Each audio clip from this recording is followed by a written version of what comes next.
This is practice test 3 for Professor Lauren Zatto, college algebra at PBSC. Number 1, it asks us to give the domain and range of this function. First thing I'm going to do is graph it, and I'm going to implement opposite same. This is in vertex form, so the opposite of positive 6 is negative 6. The same is negative 1. So I'm going to go over the graph paper. Now on the test, they probably have a computerized version of this, where you'll plot negative 6, negative 1. I go left 1, 2, 3, 4, 5, 6, down 1. And then with the parabola, if there's nothing in front, we implement 1, 3, 5. So from that spot, I go up 1 over 1. From that spot, I'll go up 1, left 1. And usually the program will give it to you. If you're just doing pencil and paper, you go up 1 over 1, up 1, 2, 3 over 1, up 1, 2, 3, 4, 5 over 1. And that'll give us the shape of the parabola. Now the domain of any parabola is going to be all reals. So it goes to the left forever, it goes to the right forever. The range is going to be this y value from the vertex. Notice my vertex is negative 6, negative 1. And that's going to be the important information for a lot of the answers. So the range starts at y value negative 1 and goes upward forever. So that's going to be a bracket, negative 1, comma, infinity. It goes up forever. The coordinates of the vertex, that was the opposite same. That would be negative 6, negative 1. The equation for the axis of symmetry, that's going to be the x value of this vertex. So that would be x equals negative 6. X equals negative 6. The y-intercepts. Now, if you look at the graph, sometimes you can see where the y-axis is crossed by the graph.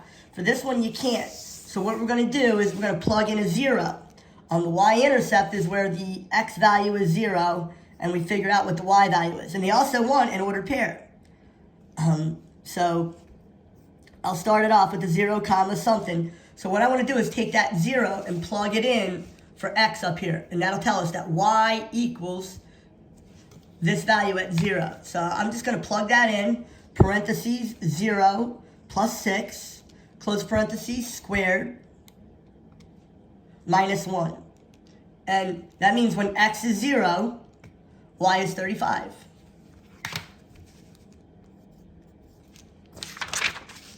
And on the graph, you can see if I kept going up 3, up 5, up 7, it would eventually hit over here at a large number up high.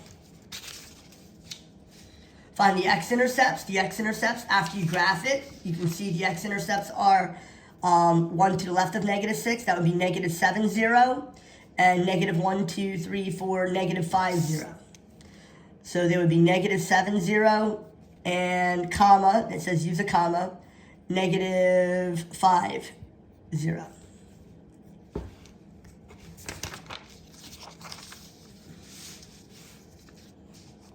Okay, opposite same, give the domain and range. So again, I'm going to use graph paper. Once I get my graph laid out, I should be able to answer most of the questions that it throws at me. So it wants the domain and range. In order to get the range, I need to have the graph going. So I'm going to use opposite same. So it would be negative 5, positive 2. And this negative 2 is going to mess around with my 1, 3, 5. So I'm going to go to negative 5, positive 2, negative 1, 2, 3, 4, 5, positive 2. I'm going to write down 1, 3, 5. But in front of that, I'm going to put the negative 2, which is the leading coefficient, out in front. So that's going to give me negative 2, negative 6, negative 10. From that vertex, I go down 2 over 1. I go down 2 over 1. Then I go down 1, 2, 3, 4, 5, 6 over 1. Go down 6 over 1. Then I would go down 10, but it would take me off the paper. So the domain, notice, the domain, it goes to the left forever, it goes to the right forever. So the domain is going to be all reals. Negative infinity to positive infinity. The range, though, comes from negative infinity and stops at this y value. Stops at that y value from that vertex of 2. So the range is going to be negative infinity up until positive 2 with a bracket on it. Notice y value 2 is my highest y value. Y value negative infinity is my lowest y value. The vertex, we already did opposite same, is going to be negative 5, 2, negative 5, 2. Ordered pair. The equation of the axis is going to be x equals negative 5. The y-intercepts. So again, when I look at the graph, I can't really quickly see what the y-intercepts are. So I'm going to plug in a 0 for x to figure out what the y-intercept is. So I'm going to plug in a 0 for x up here. So I'm going to type in negative 2 parentheses 0 plus 5 close parentheses squared plus 2. And my y-intercept would be negative 48. So 0, negative 48. The x-intercepts, I'm going to go to my graph. And notice my x-intercepts are negative 1, 2, 3, 4, negative 4, 0, negative 5, negative 6, 0. So negative 6, 0, and negative 4, 0.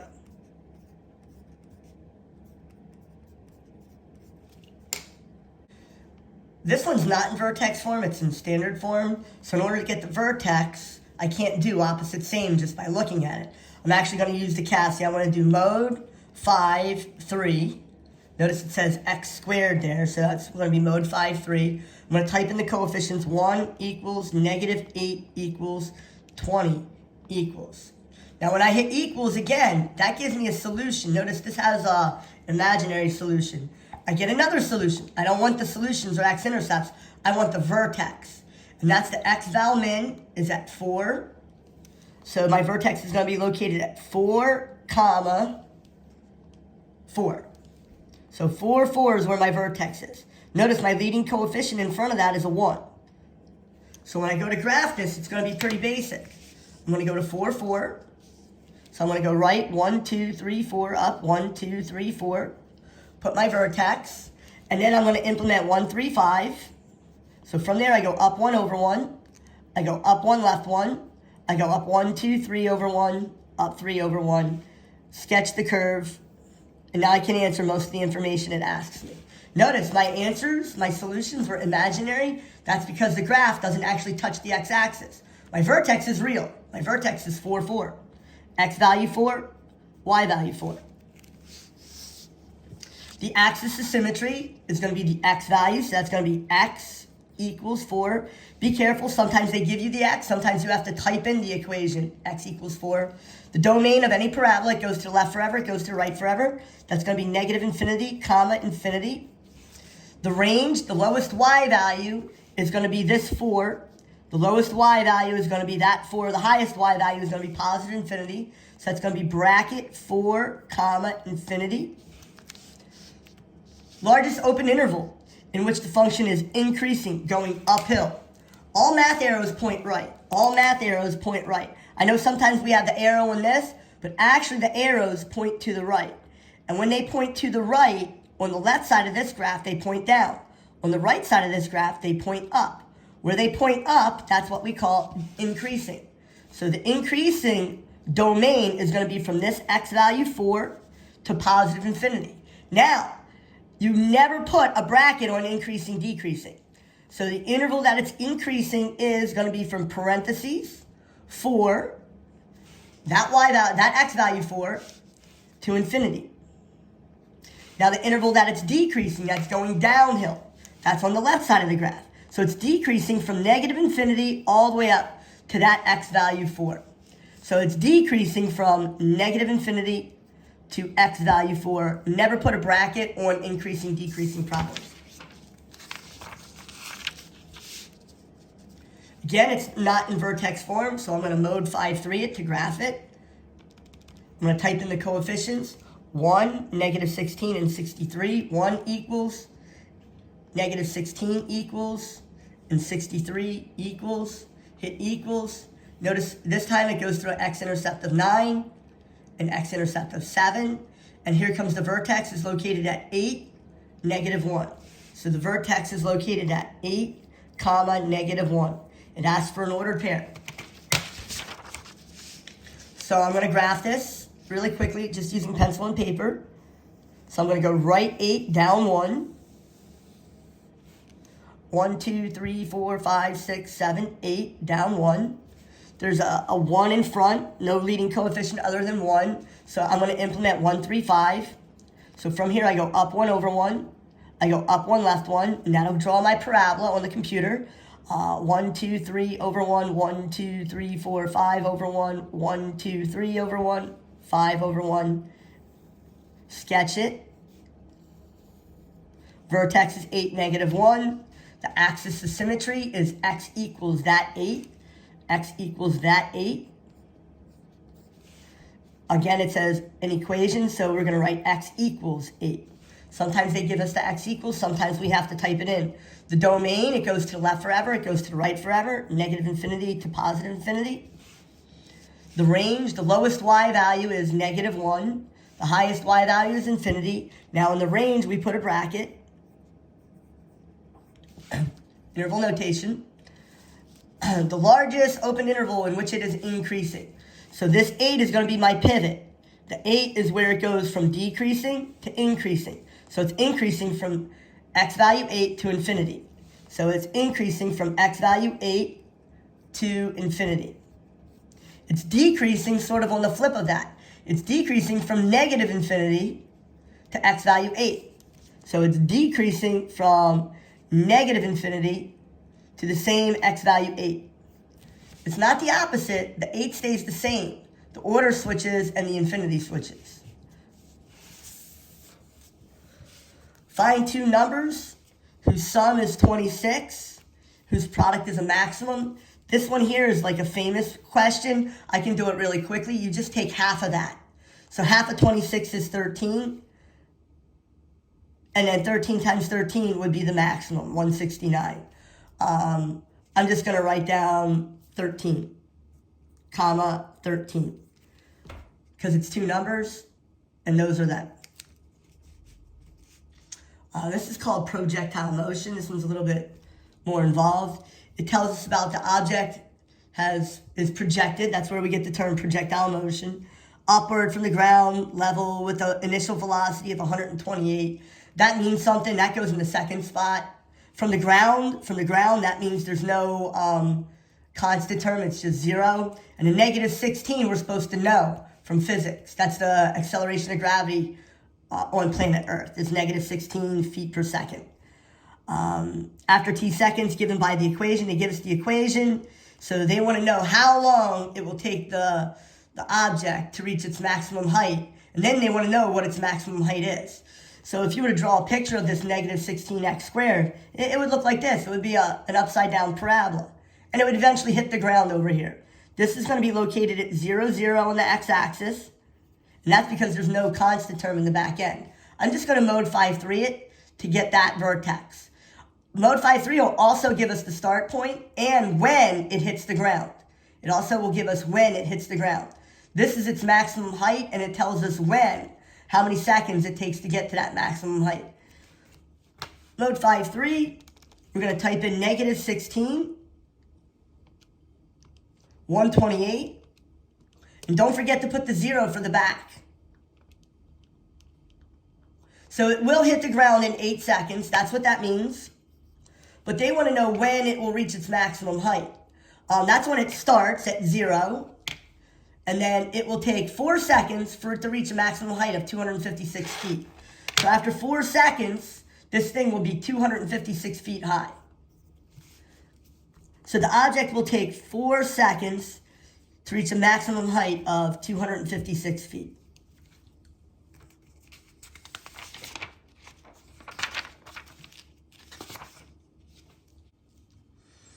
Again, it asks us the vertex. I can't just do opposite same. It's in standard form. So I'm going to mode 5-3 it.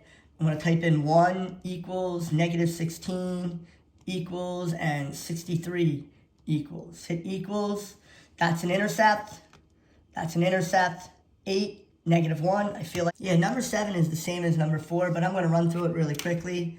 So I'm going to mode 5-3 it. I got 8, negative 1 as my vertex. Oops, I don't know why I put that. 8, comma, negative 1.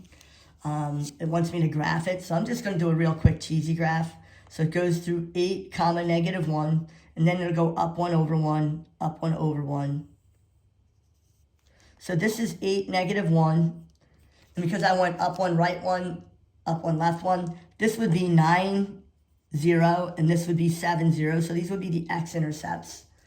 And once the axis is x equals 8. The domain is negative infinity to positive infinity. The range is from the lowest y value, which is negative 1, to the highest y value, which is positive infinity. So bracket negative 1, comma, infinity. Interval where it is increasing, domain, so those are x values. It starts to increase at x value 8. So it starts to increase at x value 8. And then increases to the right forever. Increasing, decreasing, never gets a bracket, always a parenthesis. Decreasing, it's going to be decreasing from negative infinity to that x value 8. So that's going to be from negative infinity to x value 8. Synthetic division. So I have x minus 2 on the bottom. I'm going to set up the process. So I'm going to put a little backwards box with a 2 in it. You put the opposite of what's in the divisor.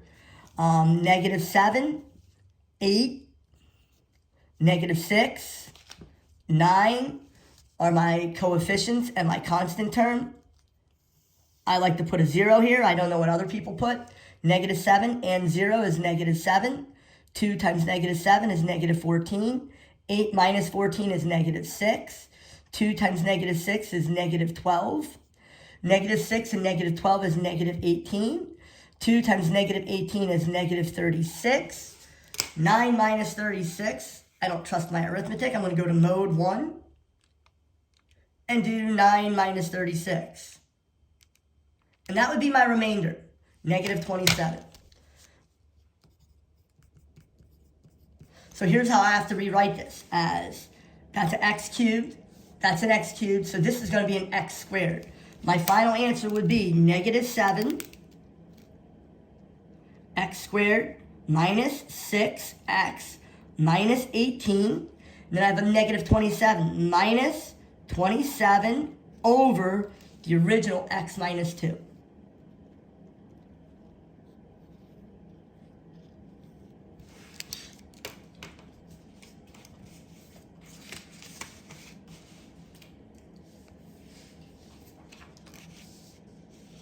It tells me to use synthetic or the remainder theorem to find f of k, and f of k is just negative 6.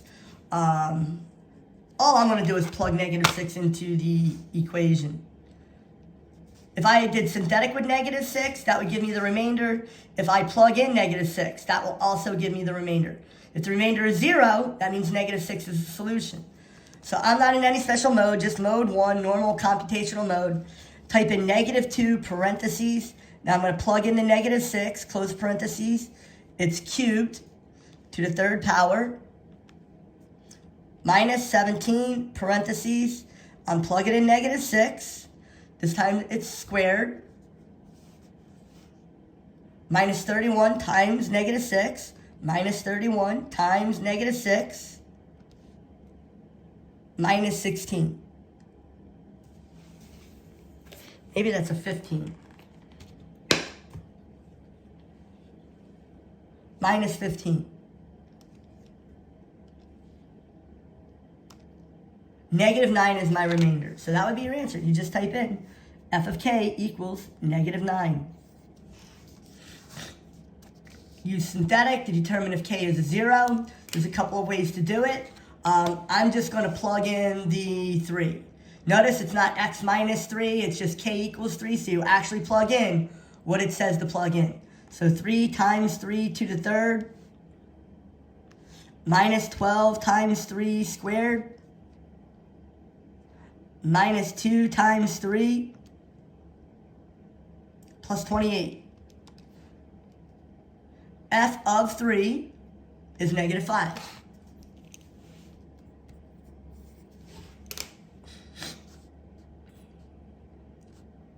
It says, is 3 a 0? Because I got negative 5, it is not a 0. If I got 0, then I would put down here, the given k is a 0 of the polynomial. But because I didn't get 0, I put -5. F of 3 equals -5. And that's the answer you want to type in. Use synthetic again to see if -3 is a 0 to this. So I'm going to plug in -3. I'm going to clear this out. I'm going to be very careful. I'm going to plug in parentheses, -3, close parentheses, cubed, plus 4, parentheses, -3 again, squared, plus 7, parentheses, -3, plus 12. 0. So because I got 0, that means K is a 0. So that would be choice B. Use synthetic, backwards box. No, it's not always a 2. It's not always a 2. See if they're trying to trick me. No, 3, 2, 1, constant. So they're not trying to trick me. Sometimes they try to mess with us and put it in a different order. -6 in the cube spot, 7, -8, and 2. Remainder column by the constant, 0. -6 and 0 is -6. 2 times -6 is -12. 7 minus 12 is -5. 2 times -5 is -10. -8 and -10 is -18. 2 times -18 is -36. 2 minus 36, my remainder is -34. And here's what this means. Here's what this means. It started off as a cube. That means this is going to be a square. So -6x squared minus 5x minus 18 minus 34 over the original x minus 2.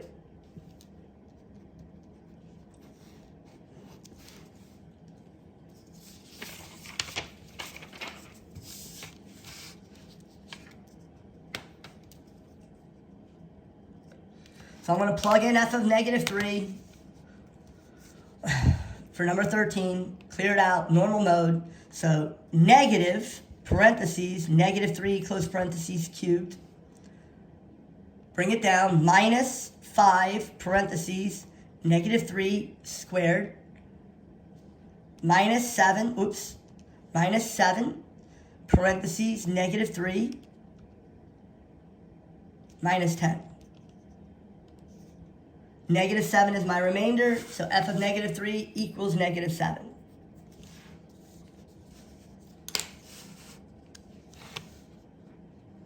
Plugging in -6, clearing it out. So parentheses, -6, close parentheses cubed, plus 7, parentheses, -6, close parentheses squared. Whoops, it's all up there. I hate when I make that mistake. Let me get rid of that stuff. You have to right arrow after that cube to get it down.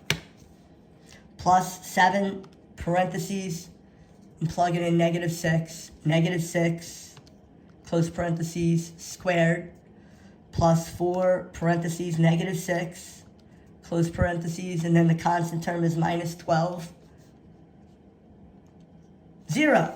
That means it's a solution. It says, is -6 a 0? And when I plug in -6, I get 0. So yes, it's a 0.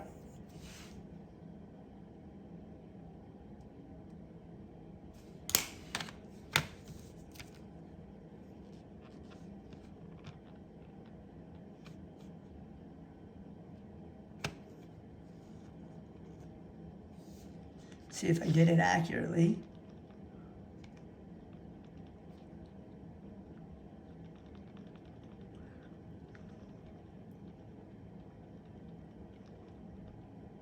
Yeah, 0.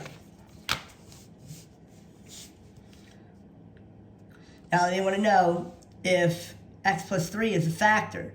So that means -3 would have to be a solution. So I'm going to plug -3 into this and see if I get 0. I'm going to write it out so it's easier for me to copy. So that would be 2 times -3 to the 4th plus 3 times -3 cubed minus 3 times -3 squared plus 22 times -3 plus 12. If I type that in and I get 0, then yes. If I type that in and I get any number other than 0, that means I have a remainder. That means no. This is a long one. Let me type it in. 2 parentheses, -3, close parentheses, to the 4th. Remember the right arrow so you're not typing it in the wrong spot.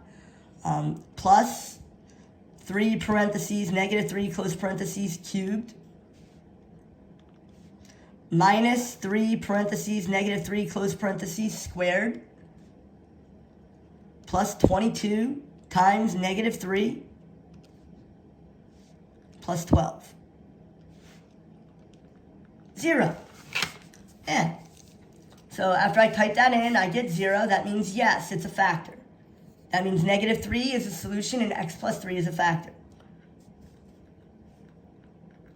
Use the factor theorem and synthetic division to see if x plus 3 is a factor of that.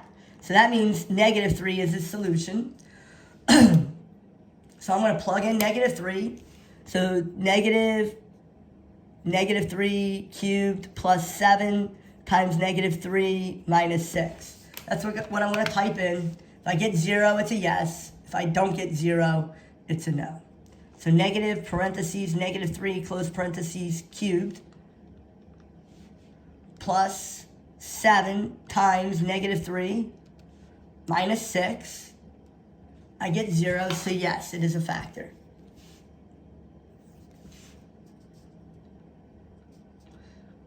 So they want me to factor this into linear factors. And they tell me one of the answers that k equals 4. I don't really need that. I'm just going to mode 5 for it and get all the answers. Mode 5 4. I'm going to type in the coefficients. 4 equals, -3 equals, -64 equals, and 48. 48 equals. Now this is going to give me the solutions. So one of my solutions is -4. So x equals -4 is one of my solutions. 4. And they told me one of my solutions was 4. And 0.75. 0.75 is actually 3/4. So if you don't know what 0.75 is, go to mode 1 and type in 0.75, hit equals, and it gives you x equals 3/4. So those are the solutions, but it wants the factors. It wants the linear factors. So if x equals -4 is an answer, a linear factor would be x plus 4. If x equals 4 is an answer, a linear factor would be x minus 4. And then this is the one that's tricky. So what's the opposite of dividing by 4? And that would be multiplying by 4. So that would give me 4x. And then what's the opposite of plus 3? That would be minus 3. So x plus 4 times x minus 4 times 4x minus 3 are linear factors. Okay, find all the zeros. So what we're going to do is we're going to take each term and set it to 0. It's actually called ZPP, the zero product property. That 3 doesn't have an x in it, so I'm not going to deal with that 3. But when I set this equal to 0, x would have to equal 1, because 1 minus 1 is 0. So one of my answers is going to be 1 with the multiplicity of 2. So 1 multiplicity 2, 1 multiplicity 2, 1 multiplicity 2. So right now I can get rid of choice B. Now when I set this equal to 0, that's 6x plus 1 equals 0. So 6x plus 1 equals 0. 6x equals -1. X equals -1/6. So let's see. -1/6, -1/6, -1/6. They're all 3 good. So x equals -1/6, just verified. Those 3 are the answers. Choices. Now we're going to solve this one. When I set this equal to 0, x squared minus 16, I can mode 5 3 that, or I can factor it. That will give me 2 answers, 4 and -4. So this says 4 multiplicity 2. That's a distractor. That's a trick question.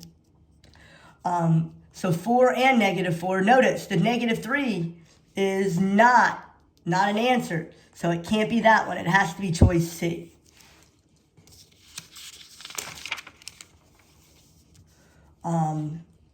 These are going to have a little note. Can't get enough of these, especially if you have the note. And the note is going to be polynomial graphs, highly recognizable graphs. So if you have y equals x squared, y equals x cubed, y equals x to the fourth, y equals x looks like this. Y equals x squared goes up on the left, up on the right. Y equals x cubed is down on the left, up on the right. Y equals x to the fourth looks like a big W. Now, if you do y equals negative x, that would flip it over the x-axis. Y equals negative x squared. That would be down, down. Y equals negative x cubed. Instead of being down on the left, it would be up on the left. And instead of being up on the right, it would be down on the right. So some people say down, up, down, down. If y equals x to the fourth looks like a big W, y equals negative x to the fourth would look like a big M. So we can also speculate about an even would be either up, or down, down. An odd would either be down, up, or up, down, depending upon if the leading coefficient was positive or negative. Leading coefficient for the next one is positive 2, x to the fifth. So that's going to follow the same pattern as these odd ones. So notice, if it's a positive odd exponent, it's going to be down on the left, up on the right. Down on the left, up on the right. Down on the left, up on the right, choice D. Negative 6x cubed. Negative 6x cubed. So there's positive x cubed would be down on the left, up on the right. Negative x cubed would be up, down. Up, down. Choice D again. Number 21, 7x to the sixth. That's an even. Notice the even ones that are positive, leading coefficient, are going to be up, up. So that would be choice B, up. This is a trick question. They reorganized it. So the highest exponent is 10, even, with a negative leading coefficient. So a negative even coefficient would be down on the left, down on the right, down on the left, down on the right, down, down. So that would be choice C.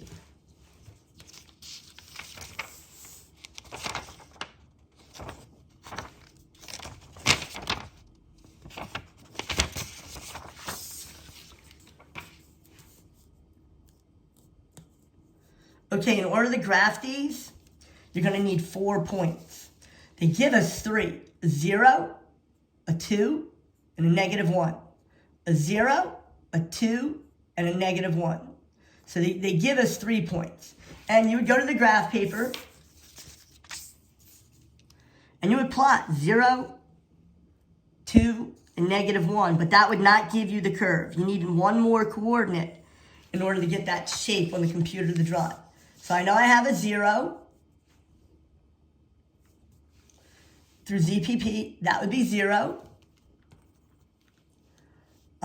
2 and negative 1. Now, I notice that I have a blank space here. So what I would do is I would take that value 1 and I would plug it into this. That x value 1, plug it into this, and that would give me the y value that I would need to plot for the fourth coordinate. So I'm going to plug it into that just as it looks. I'm going to turn it on. Normal mode 5, or mode 1, normal computational mode. So 2 times 1 times 1 minus 2 times 1 plus 1. So 1, negative 4 would be my other coordinate. So when I actually graph this one would be an x-axis, this would be an x-axis, this would be an x-axis. Then I have to go to 1, negative 1, 2, 3, 4. And then once you have those 4 coordinates, the computer will sketch it for you. The computer will sketch it for you.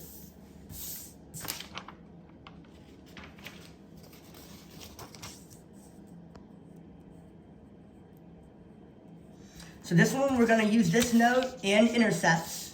So we'll notice that this is an x to the second, and this is an x to the first, because there's no exponent. So that would be x cubed. So if it's x cubed, I know it's going to be down on the left, up on the right. I'm done. There's only one suspect that fits that criteria. So it would have to be choice B. Higher level stuff. 25 is a little higher level, starting to get into asymptotes. and phase shifts of weird fractional graphs. They're called rational. So if you had 1 over x squared and then you rewrote it as 1 over x minus 8, that would just be opposite. So that means it would go right 8 units. And it looks like a volcano. So the volcano that goes right 8 units would be this choice. This one goes up 8 units, this one goes left 8 units, this one goes down 8 units. So it goes right 8 units, so it would be choice B. Now they want the domain. The domain would be everything but that value 8. And everything but 8 looks like this in interval notation. Parentheses, negative infinity, comma, 8, close parentheses, union, parentheses, 8, comma, infinity. The range is from the drawing, the lowest y value. Notice, the lowest y value is almost 0, not quite 0. Now, when we did range for a parabola, it was a bracket on the lowest value. But because that approaches 0, it never actually touches 0. This is going to be an open parenthesis, 0, comma, infinity. The interval in which it's increasing, notice, it would be going uphill from negative infinity all the way until it reaches that 8. So from negative infinity to 8. Increasing, decreasing never gets a bracket, always gets a parenthesis. Then it'll probably ask where it's decreasing. Now we should be getting good at this. It starts to flip. See how it flips? But it's not opposite. The 8 stays the same. So it's decreasing from 8, and it keeps decreasing all the way to the right forever. It decreases and approaches 0, but never actually touches it.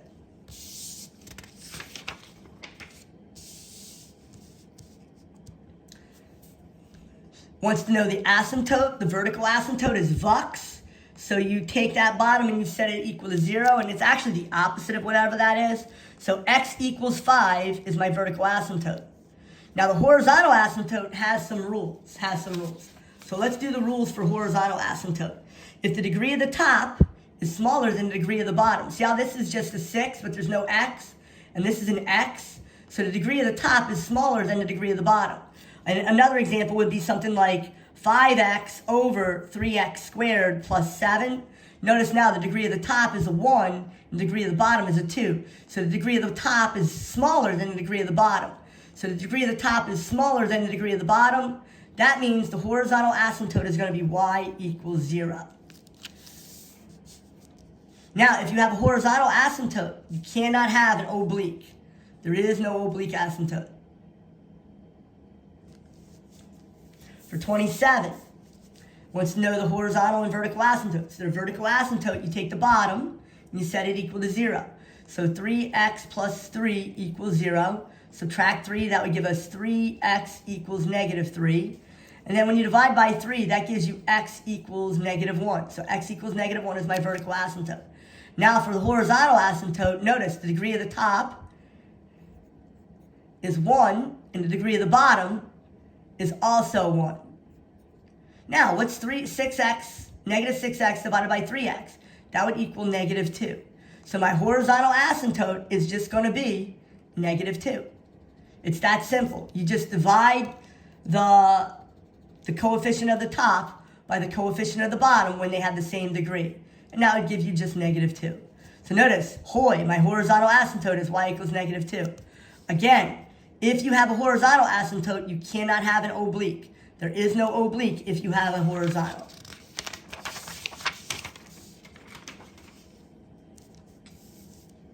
Vertical asymptote, take the bottom, set it equal to 0. So x plus 4 equals 0. Subtract 4, so x equals negative 4 is your vertical asymptote. Now, the degree of the top is 2. The degree of the bottom is 1. That means there is no horizontal asymptote.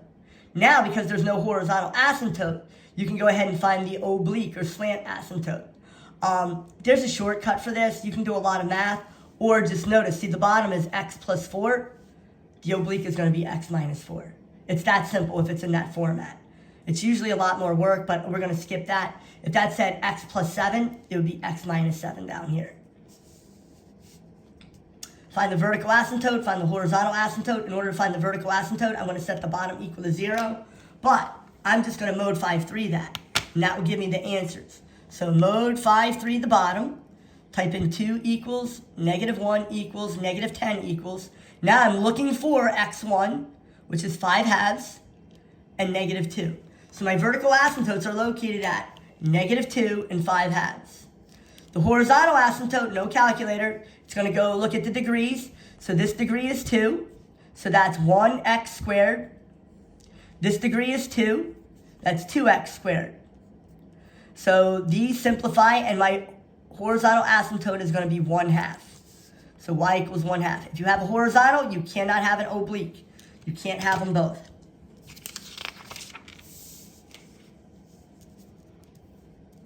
Ask the graph. So I can do this by the asymptotes. It has a vertical asymptote at -6 if I set the bottom equal to 0. So x equals -6 is a vertical. So this is x equals 6. It can't be that. This is x equals -6 is my vertical. So it could be that. This has x equals -6 as my vertical. This has x equals 6. It can't be that one. My horizontal asymptote, notice the degree of the top is the same as the degree of the bottom, 1 divided by 1. So y equals 1 is my horizontal. This would be y equals -1. Has to be choice B. I'm going to solve this by using the asymptotes again. I have a vertical at -1, at x equals -1. Notice -1 would make the bottom 0. So this has a vertical at -1. This one has a vertical at 1, so it isn't that one. This one has a vertical at 1, it isn't that one. This one has a vertical at -1. Now we're going to look at the horizontal. The degree of the top is 1, the degree of the bottom is 1, so it's going to be the leading coefficient divided by the leading coefficient.